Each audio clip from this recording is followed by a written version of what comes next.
मटकी पतहिया मरते ना एको समय में गठिया और प्यार का कपड़ा बढ़ाओ वो करे बाद में अम्मा का करी जाओ गढ़ाइयो अकर बाद में करे का है 5-5 ठू पाता बिछाइयो या बहिनी सब जनी बिछाइयो 5-5 ठू पाता अकर बाद में तीन चाउर अमहुआ अदहिया तीनों चीजें मिलाए के और वही पतवा पे थोड़-थोड़ रखो 5 ठूर अकर बाद में वही टीकाओ। अरे अम्मा हमरे का ना बताओ हमरे भुलक्कर ना ही हर सलिया करी था हमरे सब जानी था ई बड़की जिच्चिक बताओ बड़की जिच्चिक जौन भेजब हम ना घुसा था कौनो बतिया अब झगड़ा लड़ाई वाला बात रही ना तो जुर्तन ना घुस जाई का बताई बहनी का बताई मटकी गदहिया का हर सलिया बताई था जीव कच्चा हो गया तना साल से बतावत चलिए लेकिन एकरे दिमाग में नहीं घुसा कि लाओ घुस जाए कौनो बतिया जो कोनो पूजा पाठ वाला बात या कौनो उजवास वाला चीज जानत हो कुल बताओ परत है वगैरह कुल बताओ परत है। अरे अम्मा तो का करबो जब दिमाग में कहू के भूसा भरा रहा था तो का कह सकत थी अम्मा बताओ तो पर परी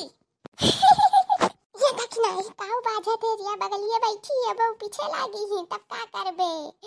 अरे ललका जीजी हम कुछ कहे थोड़ी ना है अच्छा देख नहीं अब कोई कही ले थी कहाली कहबो नहीं करते ए एक नंबर के आग फसौनी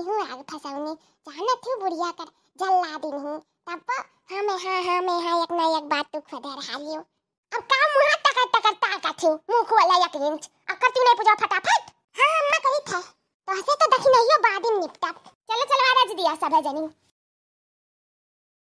अब चलो बड़की जीजी कौन नीक का गाना सुनाओ अब पूजा पाठ हो जाए। हां बड़की जीजी जब तक गाना बजाना नहीं होए कुछ तब तक सुने लागी बड़की जीजी तनी कुछ गाउती हो। हां मटकी पतैया ते गाओ हमरे पीछा कढ़ाई था